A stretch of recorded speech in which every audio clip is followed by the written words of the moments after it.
es una llanura situada a casi 4.000 metros de altitud, al pie de los Andes centrales.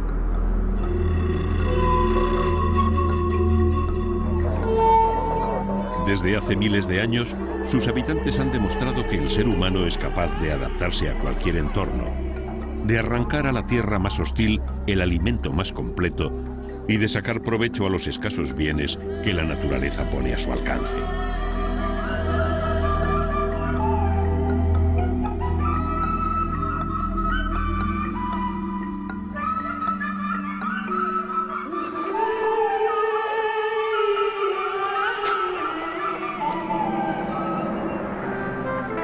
En medio de esta meseta árida e infinita se encuentra el lago Titicaca, donde según las leyendas el sol se hunde cada noche.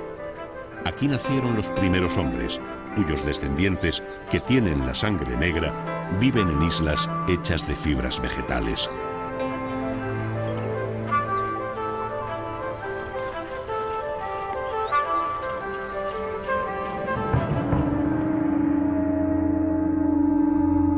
Poderosas civilizaciones edificaron ciudades mágicas, como Machu Picchu, el gran secreto de los incas, que permaneció oculto en estos valles durante generaciones.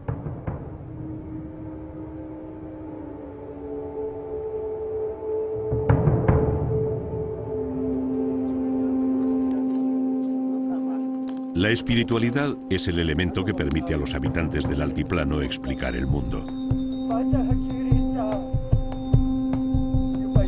La vida solo es posible adorando al sol y a la madre tierra.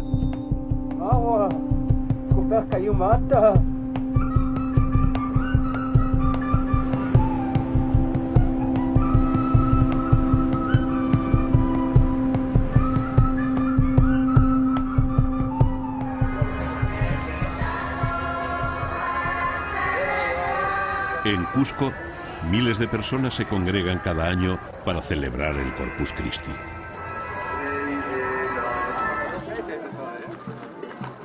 En la hollada de Sinacara, los peregrinos se juegan la vida a través de los helados riscos para adorar a Dios.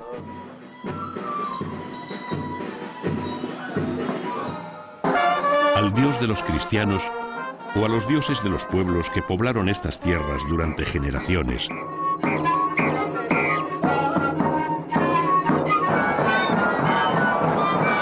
Mucho antes de que llegaran los conquistadores españoles a bautizar como Nuevo Mundo a un mundo tan antiguo y sabio como la humanidad. El altiplano, en el corazón de los Andes, se extiende entre Argentina, Chile, Bolivia y Perú.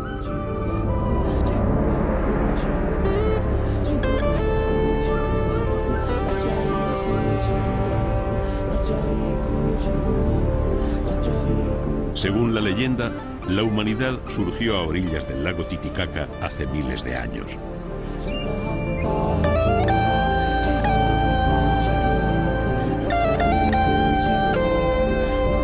Aquellos primeros hombres adoraban a los dioses que les habían dado la vida: Inti, el dios sol, y la Pachamama, la madre tierra. Numerosos vestigios hallados en toda la región demuestran que la relación entre los dioses y los hombres ha sido muy estrecha y muy intensa.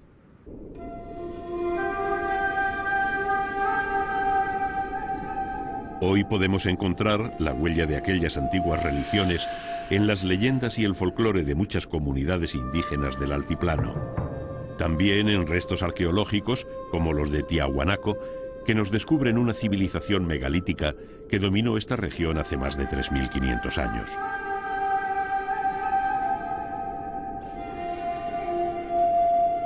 Los arquitectos de esta ciudad imperial poseían una excelente técnica urbanística que les permitió crear templos fastuosos y obras de arte como este pórtico, la Puerta del Sol, esculpido en un solo bloque de más de 10 toneladas de peso.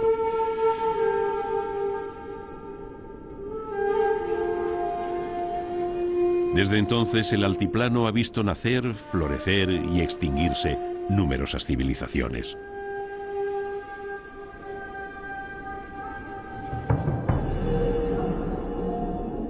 La última de todas ellas fue el Imperio Inca, cuyo legado más valioso es Machu Picchu, una de las obras humanas más espectaculares y fascinantes del mundo.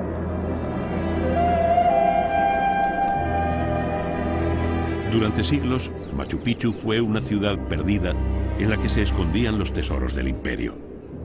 Cuando los exploradores llegaron, no encontraron oro ni plata, pero descubrieron una joya arquitectónica que fue declarada Patrimonio de la Humanidad a finales del siglo XX.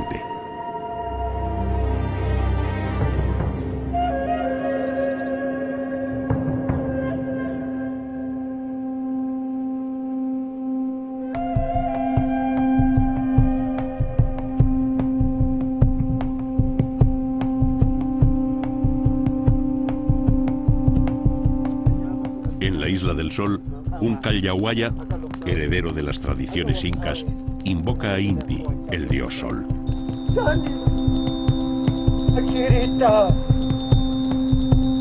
Es un antiguo ritual basado en una leyenda según la cual el dios se enamoró del lago y decidió hundirse en sus profundidades para descansar.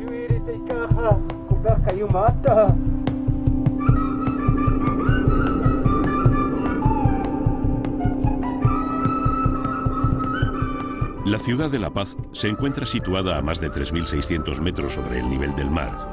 Es la ciudad más grande del altiplano.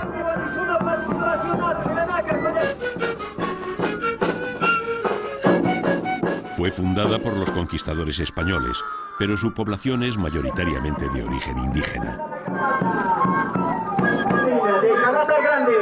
El hombre blanco trató de imponer su religión, lo que ha dado como resultado una fusión de elementos paganos y cristianos que ha arraigado con fuerza en todo el altiplano, desde los populosos barrios de las grandes ciudades hasta las minúsculas aldeas perdidas en las islas del Titicaca.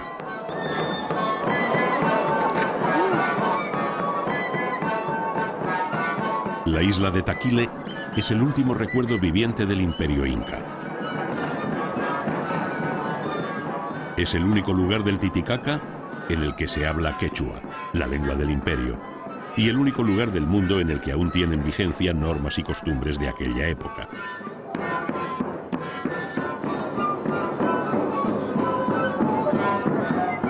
La isla está dividida en 4 distritos, llamados suyus, gobernados por un jilicata.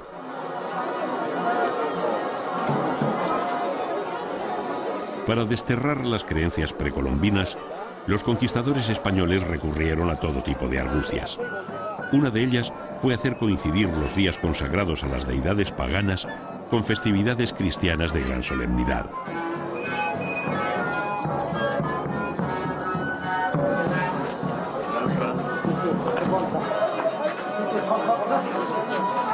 Con el tiempo, los habitantes de esta isla comenzaron a identificar los símbolos sagrados de ambas creencias, de modo que se consiguió una conversión, al menos formal, a la religión venida de Europa.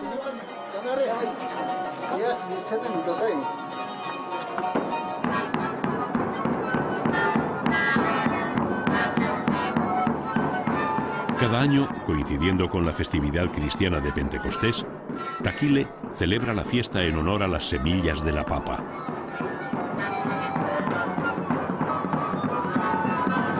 Es un ritual de origen inca que se celebra en la plaza de Chuño Pampa, cuyas 4 esquinas tienen altares consagrados a Jesús, la Virgen y los santos cristianos.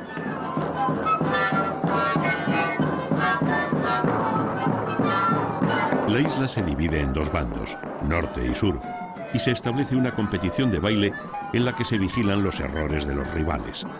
El bando que menos fallos cometa gana, y se supone que su parte de la isla tendrá una mejor cosecha de patatas.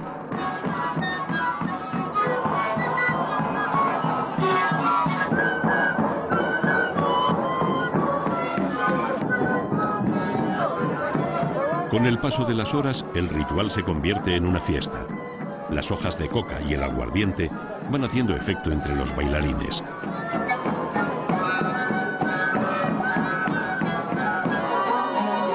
Al caer la noche, la competición concluye, pero la fiesta continúa. Según el calendario del hemisferio sur, pronto llegará el invierno y la oscuridad ganará terreno al sol. los taquileños bailan para que el astro rey no olvide regresar en la próxima primavera.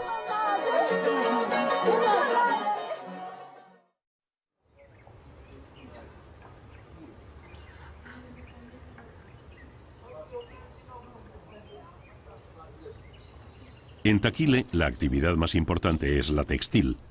Las telas son las más reputadas de Perú y toda la población se encarga de mantener viva una tradición legendaria.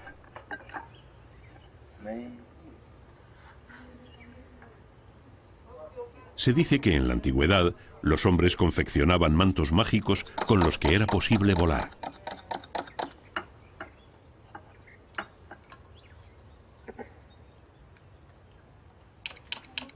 No parece probable que estas prendas de lana sirvan para tanto, pero lo cierto es que se han encontrado mantos de gran calidad con dibujos de hombres alados en los fardos mortuorios de la cultura Paracas.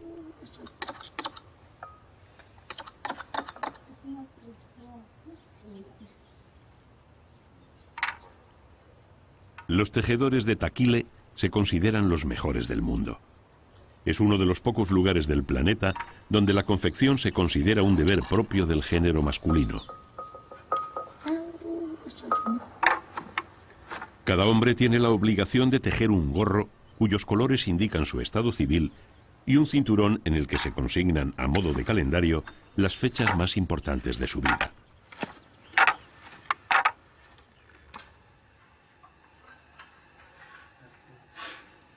La confección es solo la fase final de un largo proceso de preparación de las fibras vegetales, elaboración de tintes con productos naturales y diseño ornamental propio y exclusivo de la isla.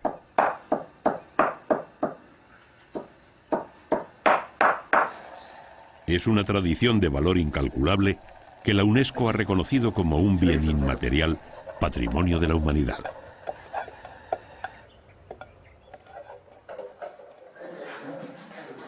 La fama de estos productos atrae cada día a más turistas, lo que empieza a suponer un problema. El aumento de la demanda hace que sea imposible confeccionar artesanalmente toda la mercadería necesaria, y los comercios empiezan a vender imitaciones industriales que perjudican la reputación de los famosos tejidos de la isla de Taquile.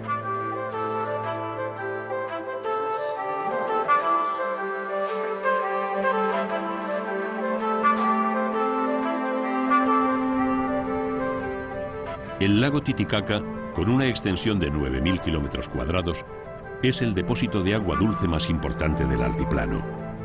Gracias a él es posible la vida en su entorno, y tal vez ese sea el motivo de que esté ligado a todas las leyendas que explican el origen de la vida en los Andes.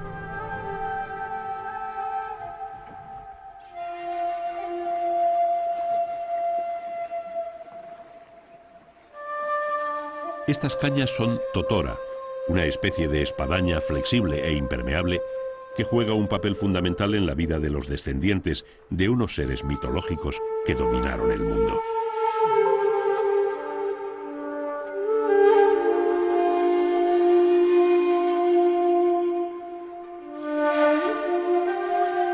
En la parte peruana del Titicaca encontramos numerosas islas artificiales construidas con totora, donde habitan los descendientes de los Uros, una etnia legendaria de hombres de sangre negra que, según se dice, no podían ahogarse en el lago y por eso vivían sobre sus aguas.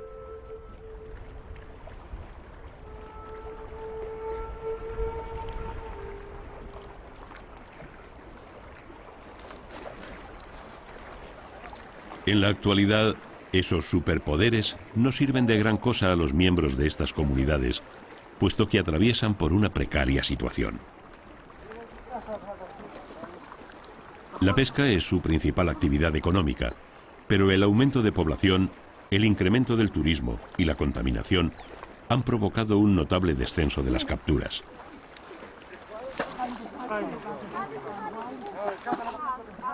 Aún así, los uros recorren el lago en sus caballitos de totora y forman círculos en los que echan las redes para obtener un exiguo botín que difícilmente alcanza para cubrir las necesidades de las familias.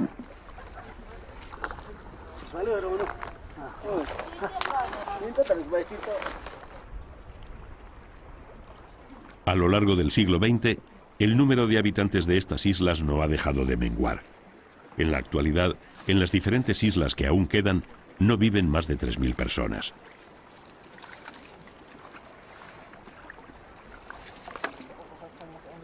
Si no cambian las cosas, el modo de vida de estas gentes del lago está llamado a desaparecer.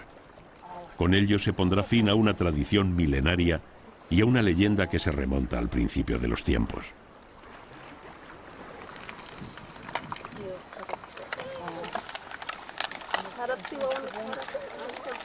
Las dificultades económicas empujan a los descendientes de los huros de sangre negra a abandonar sus islas para instalarse en las ciudades costeras como Puno o Juli, donde pueden encontrar compradores para su artesanía y trabajo en las ferias de ganado o en el campo.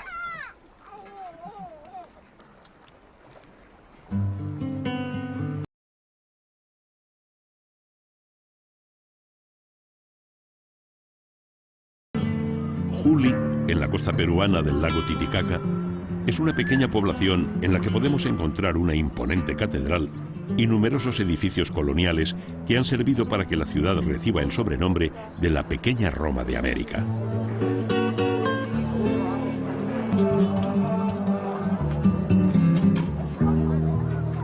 Pero el enorme patrimonio cultural contrasta con la modestia de sus habitantes, que se dedican en su mayor parte a la agricultura y a la ganadería. En los días de mercado podemos observar actitudes y atuendos similares a los que debieron encontrar los españoles que vinieron a construir sus templos.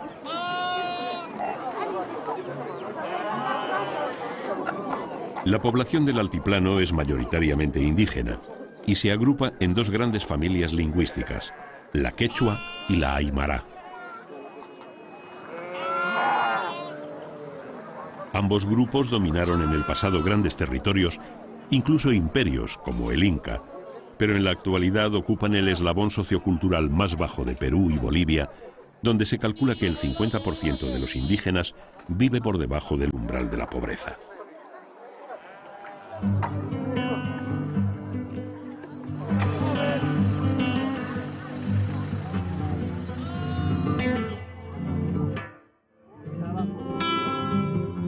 La tierra, los hombres y los animales forman parte de la Pachamama, la madre tierra, que domina todo lo que ocurre entre el cielo y el suelo.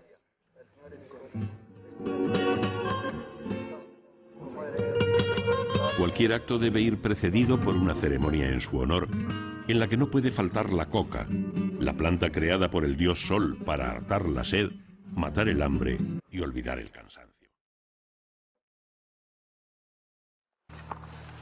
La hoja de coca es el elemento mágico que permite el contacto entre el mundo de los dioses y el de los hombres.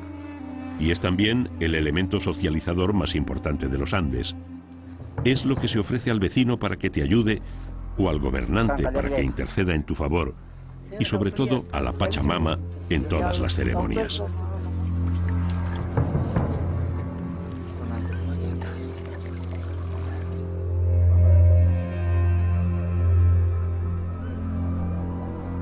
Tampoco pueden faltar elementos como el alcohol, el vino, la cerveza y el maíz.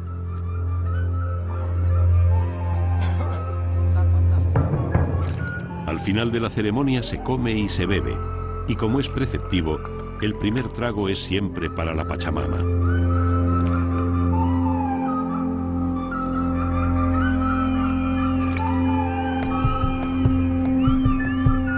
Cada 2 años, en las pampas de Calacala, tiene lugar el Chacu, en el que se encierran y se esquilan miles de vicuñas que viven en estado salvaje, formando grandes manadas en las serranías andinas.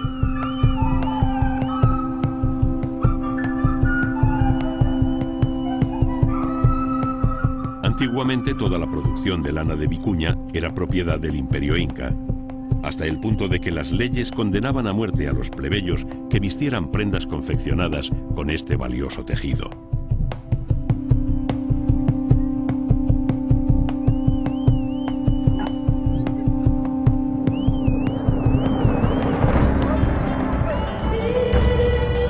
Hoy, el valor de la lana de estos pequeños camélidos sigue siendo elevadísimo, por lo que el Estado peruano establece un exhaustivo control sobre la producción para evitar la caza furtiva.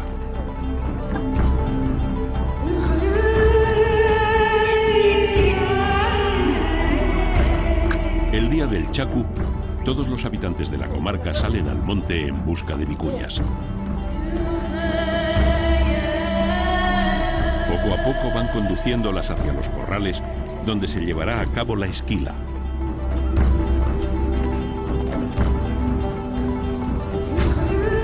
A mediados del siglo XX, esta fiesta tradicional estaba en trance de desaparición a causa del descenso del número de manadas en libertad.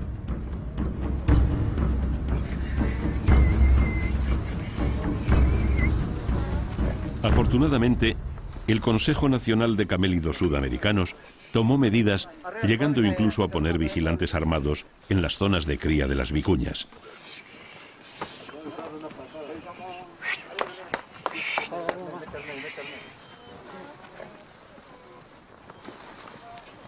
El resultado ha sido espectacular. En 50 años, el número de animales ha aumentado de 5.000 a 140.000.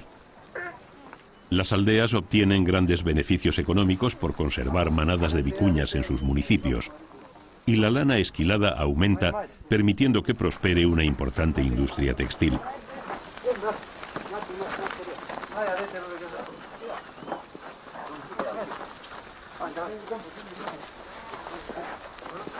Ayúdenle unos. Antes de esquilar al primer ejemplar, tiene lugar la ceremonia de la boda de las vicuñas, para lo que se seleccionan los mejores ejemplares capturados. El altar del sacerdote, cubierto de botellas de aguardiente y hojas de coca, se convierte en el lecho en el que los animales van a consumar un matrimonio ceremonial que tiene por objetivo garantizar la fecundidad de las hembras.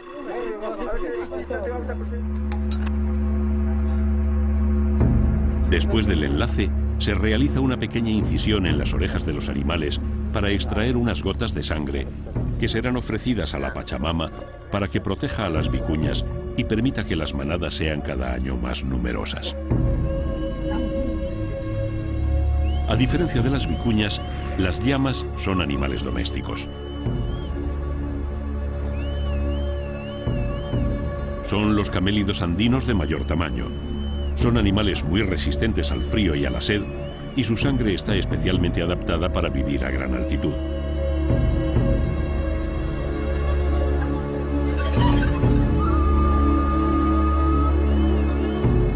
El origen de esta especie no está muy claro. La llama no se encuentra en estado salvaje, por lo que se cree que los habitantes del altiplano consiguieron domesticar alguna especie de guanaco. Las leyendas andinas tienen una respuesta mucho más sencilla. Las llamas descienden de dos hijos de Manco Cápac, el fundador del Imperio Inca, que fueron condenados a muerte y a los que Viracocha transformó en llama para que escaparan de su castigo.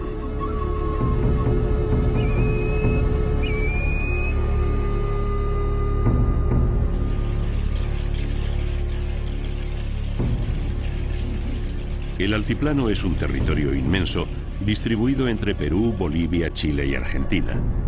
Es una enorme meseta que une las dos cadenas montañosas paralelas que forman los Andes centrales.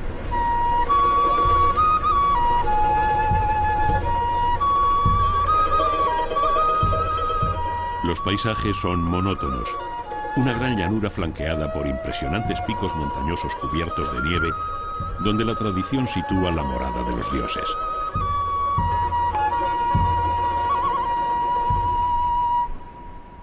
Los caminos están llenos de montones de piedras llamados huacas. Cada uno de estos guijarros es la ofrenda de un viajero que deposita una parte de su aliento vital para agradar a las divinidades.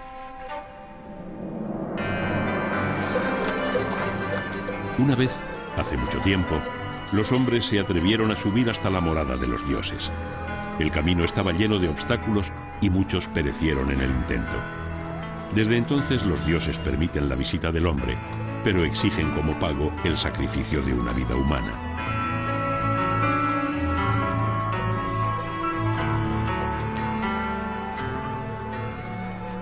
Así surgió la vieja tradición del ascenso a la Hollada de Sinacara, un recorrido de 12 kilómetros a través del glaciar de Ocognate.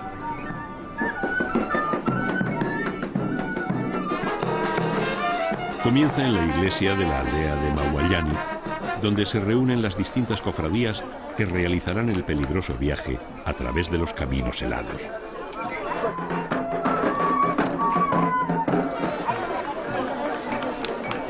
Esta peregrinación tenía el significado de despedir al sol el día del solsticio de invierno, pero misteriosamente una figura de Jesús llamada el Señor de Colloriti se apareció a un lugareño, con lo que la celebración pagana fue rápidamente cristianizada para tranquilidad de conciencia de las autoridades coloniales.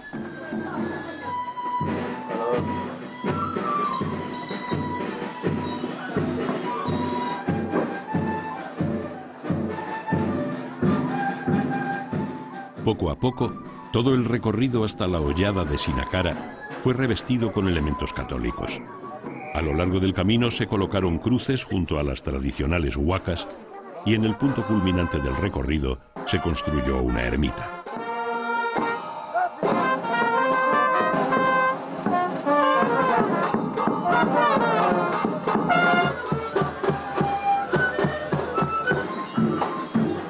En un ambiente festivo, las distintas cofradías pasan por la iglesia de Mauallani y comienzan la peregrinación, que es extremadamente peligrosa.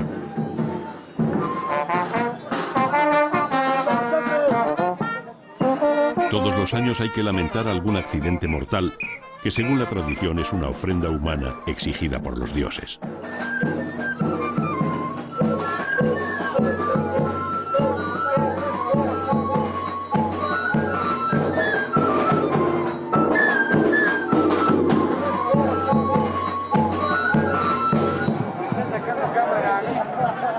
En cualquier caso, se trata de una fiesta de gran arraigo popular que congrega a miles de personas cada año y en la que ya es imposible distinguir los elementos tradicionales precolombinos de los introducidos tras la llegada del catolicismo europeo.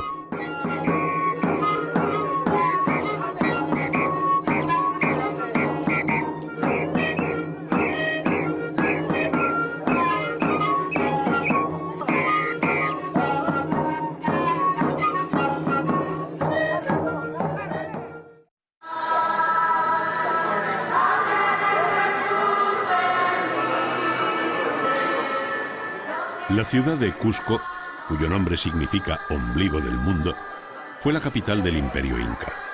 Según la leyenda, fue fundada por los primeros hombres en un enclave señalado por Inti.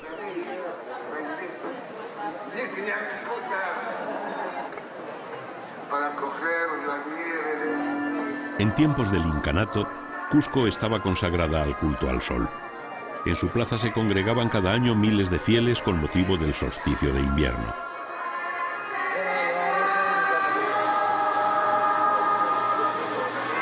Siglos después, el día del Corpus Christi, Cusco vuelve a convertirse en el centro del mundo.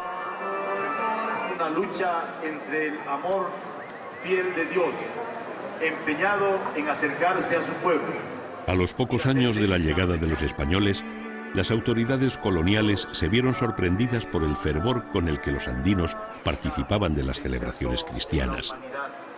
Mediante el misterio de la encarnación del Verbo, esta vida divina tuvo que ser el Inca Garcilaso, un cronista mestizo, el que advirtió que tal éxito se basaba en que el Corpus coincidía con las fiestas andinas del culto al sol.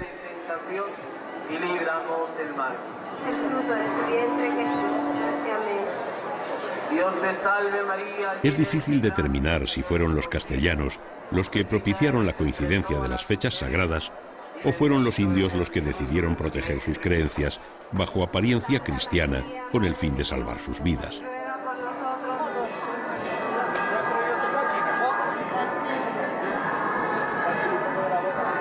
Los incas consideraban a sus gobernantes como dioses. Los emperadores eran seres inaccesibles, siempre rodeados de grandes séquitos, vestidos con ricos ropajes y cubiertos de joyas.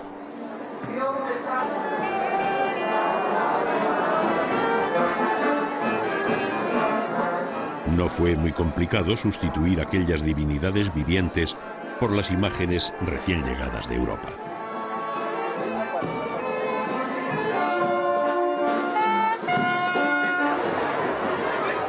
Las figuras sagradas del catolicismo fueron asociadas a Inti, a la Pachamama y a los Apus, los espíritus que moran en las montañas. En cualquier caso, era obligatorio adorarlas y contradecir sus designios acarreaba funestas consecuencias.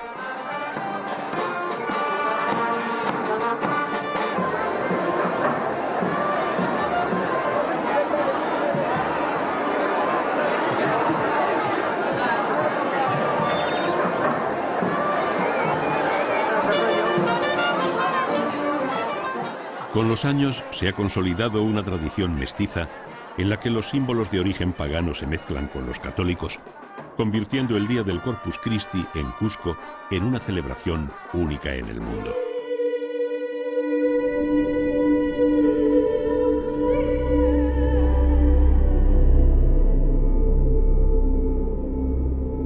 El máximo esplendor de Cusco y el Imperio Inca tuvo lugar unos 100 años antes de la llegada de los españoles.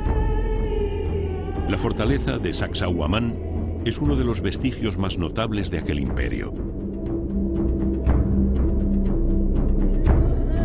En su interior, junto a la residencia del emperador, había un templo solar, edificios militares, depósitos de armas y alimentos y un sistema de abastecimiento de agua.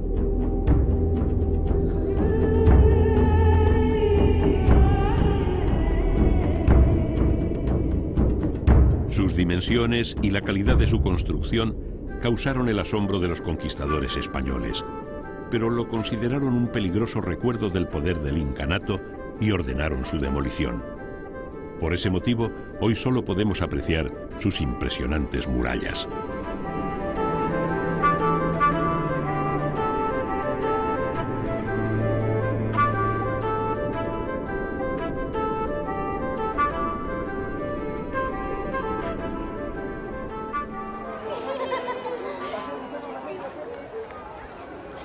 La llegada de los españoles supuso una reconstrucción de Cusco, en el que las iglesias y los palacios ocuparon el centro de la ciudad. La riqueza cultural de la ciudad la ha convertido en el principal destino turístico de Perú, lo que supone una gran fuente de ingresos para todos sus habitantes.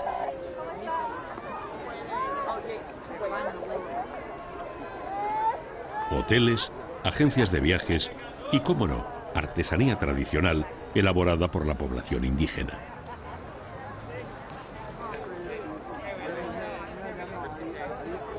Callejuelas y soportales se llenan a diario de tenderetes en los que se ofrecen gorros de lana, ponchos, telas y objetos de cerámica a cambio de unos pocos dólares.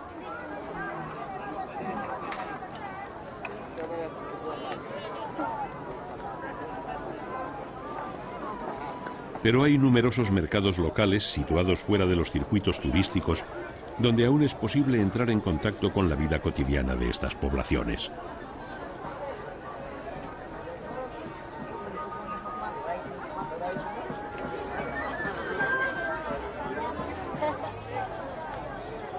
En ellos encontramos sin dificultad los alimentos sagrados del altiplano, la papa y el maíz, uno de los pilares fundamentales para el desarrollo de todas las civilizaciones andinas.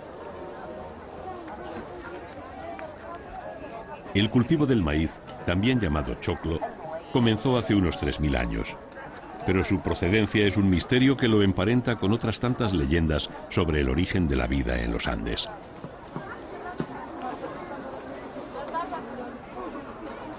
El maíz no crece silvestre, sino que fue literalmente creado para satisfacer las necesidades alimenticias del hombre. ¿Quién, cómo y cuándo? Siguen siendo preguntas sin respuesta que encajan perfectamente en un mundo en el que la mano de los dioses está detrás de todo.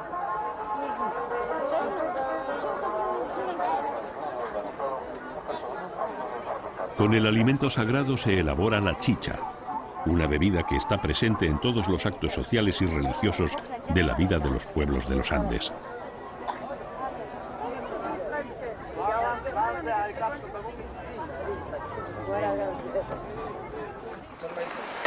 En todas las aldeas hay una chichería como esta, un modesto patio en el que se elabora esta bebida de modo artesanal.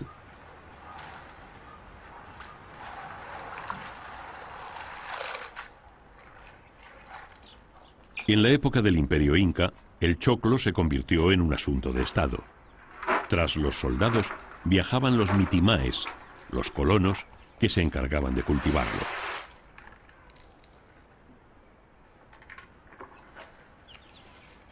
Los pueblos conquistados podían seguir con sus campos de tubérculos y hortalizas, pero la producción de maíz estaba reservada a los incas y pertenecía al emperador.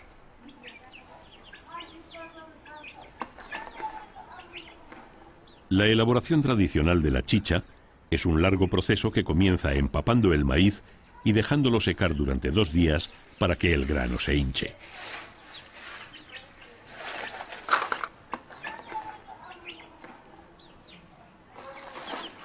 Hay 2 clases de chicha, la Tuktuy Yamor, reservada para las fiestas más solemnes del calendario agrícola, y la de Jora, que es la más consumida.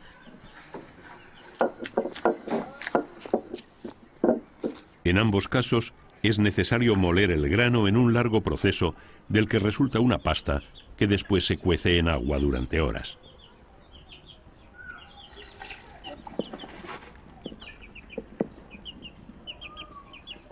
Cada familia tiene una receta que guarda en secreto, en la que la cantidad de maíz y el tiempo de cocción condicionan la textura y el sabor de la chicha.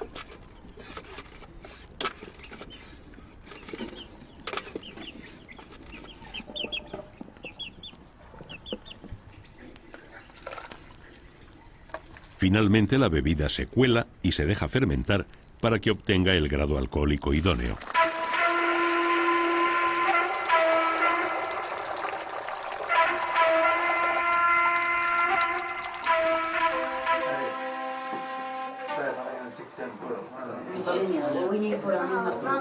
La chicha se consume a diario, a cualquier hora y en grandes cantidades. Es una bebida que gusta a hombres y a mujeres de todas las edades.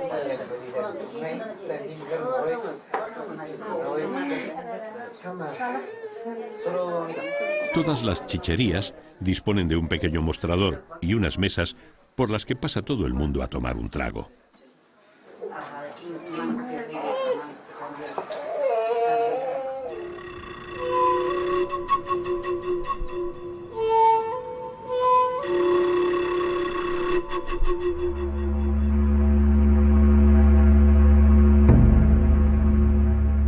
Las comunidades andinas cuentan con un personaje esencial, encargado de perpetuar las tradiciones.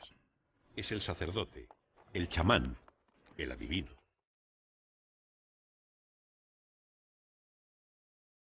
La mayor dignidad dentro de esta casta de difícil catalogación es la de atomisayo, que deriva del término atomizado, que es al parecer el estado en que quedan aquellos que son alcanzados por un rayo.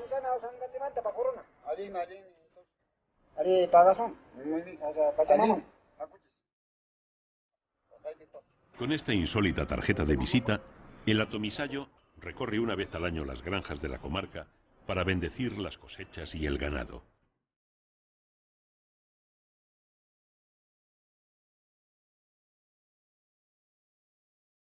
Las alpacas son la posesión más apreciada en esta granja y las primeras en ponerse bajo el amparo de la Pachamama.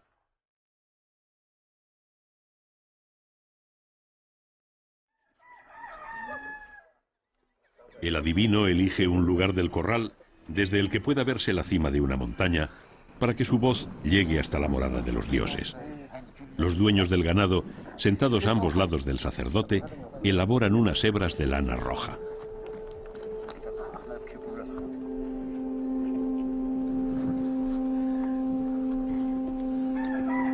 El atomisayo recita una letanía, ingiere unas hojas de coca y bebe un trago de aguardiente después de ofrecer unas gotas a la Pachamama.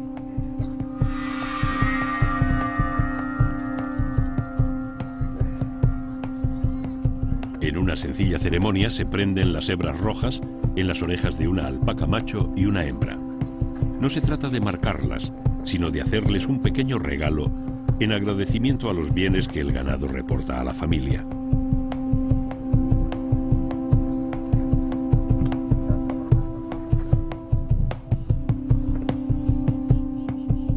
A 4.500 metros de altitud no hay carreteras, pero tampoco serían de gran ayuda.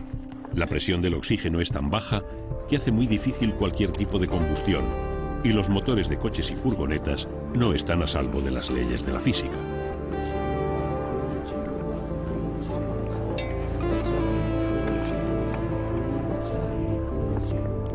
Los caballos siguen siendo los mejores medios de transporte.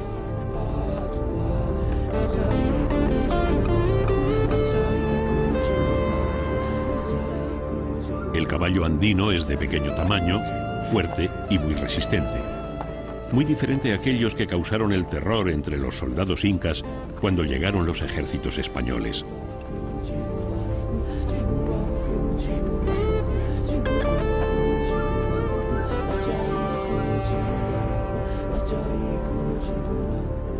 La escasa presión del oxígeno, la aridez del terreno y la dureza del clima convierten la agricultura en un milagro.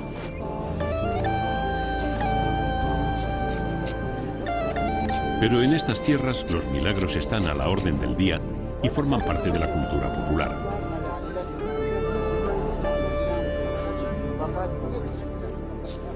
La Pachamama, compadecida por la dureza de la vida de sus hijos, decidió entregarles la patata para que fuera su alimento. Fue cultivada por primera vez hace 7.000 años en las tierras cercanas al Titicaca. Su importancia para la vida en los Andes era tal que la medición del tiempo se hacía en función de lo que tardaba una patata en ser cocida.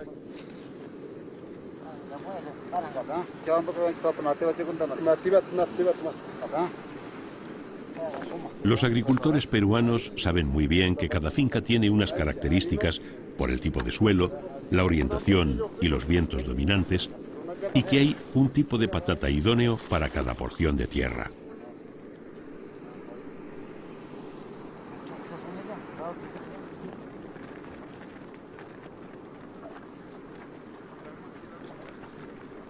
Cuando la cosecha está lista, se cargan los sacos a lomos de las llamas.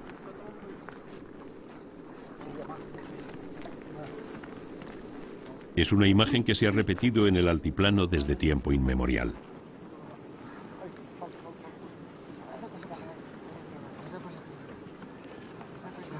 A lomos de una llama, la papa fue llevada hasta los barcos mercantes que la transportaron al viejo continente. En Europa se usó en principio como una planta decorativa, pero tras la Guerra de los 30 años, cuando la población europea se salvó del hambre gracias a ella, su cultivo se extendió hasta alcanzar la importancia que tiene en la actualidad.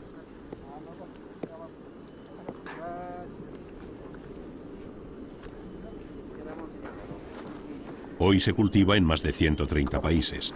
Es uno de los alimentos más consumidos en el mundo, junto al arroz y al maíz.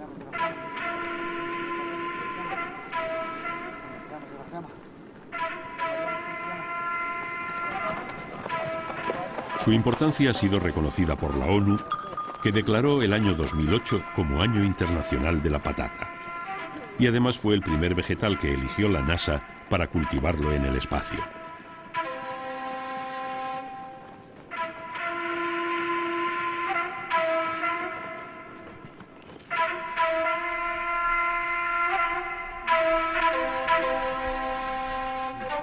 En la hacienda toda la familia colabora en la selección de las papas que se separan por tamaños. Las más grandes se llevarán al mercado para su venta, mientras que con las pequeñas se hacen chuños con la más antigua técnica de liofilización que se conoce.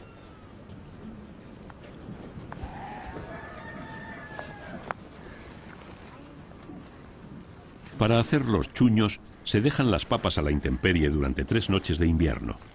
De este modo los tubérculos se congelan y se deshidratan, de forma que pueden almacenarse para su consumo durante todo el año.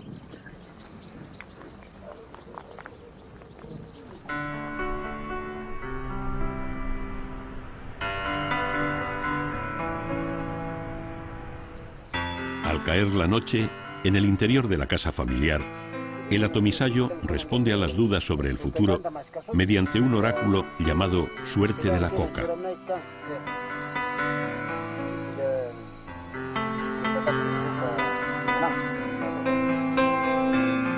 Mucho antes de que la cocaína se convirtiera en una lacra social en Occidente, la hoja de coca formaba parte de la vida cotidiana de los andinos. Se considera un regalo de los dioses por sus propiedades curativas y su eficacia contra el mal de altura.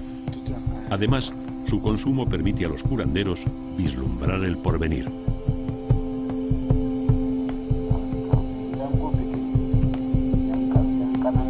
Sí.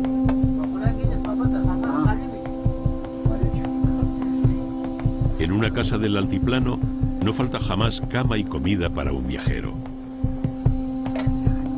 La hospitalidad es una obligación que se cumple a rajatabla.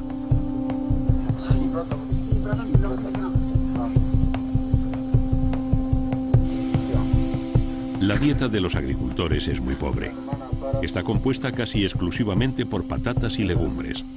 La carne de alpaca o de oveja es un lujo que se consume solo en ocasiones especiales.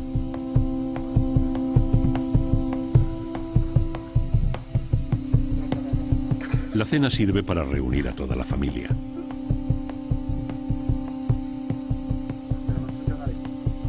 Padres e hijos se sientan alrededor de una sencilla mesa que explica por sí sola las carencias y las dificultades de la vida en las tierras altas de Perú y Bolivia.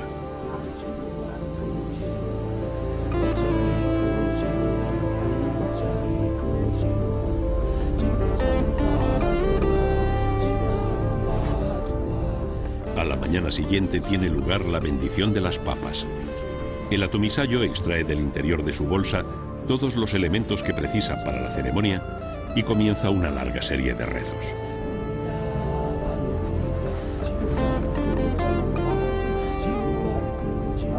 Los objetos de poder de estos sacerdotes suelen ser plantas, sustancias o huesos de animales traídos de los valles. Los chamanes de la selva, por su parte, emplean muchos objetos obtenidos del altiplano.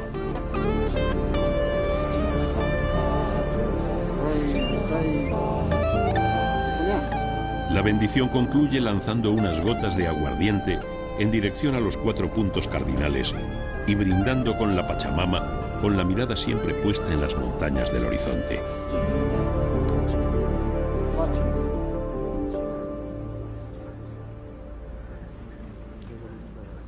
Cuando el atomisayo concluye la bendición, invita a la familia a unirse a él en las oraciones.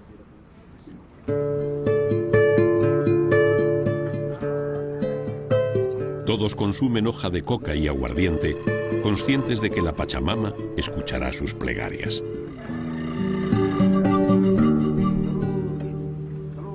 Con la cosecha, concluye todo un año de duro trabajo en el campo y comienza el nuevo ciclo agrícola.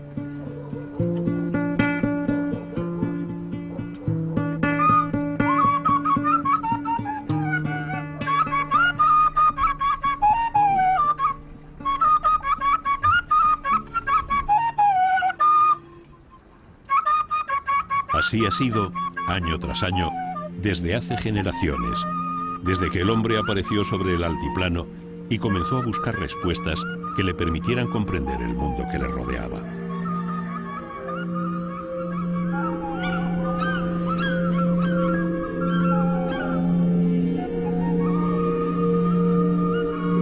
Un mundo en el que la magia forma parte de la realidad y donde el simple sonido de una flauta es capaz de elevar nuestro espíritu hasta las inaccesibles cimas de los Andes, donde el cóndor, el mensajero de los dioses, transporta al más allá los sueños de los incas.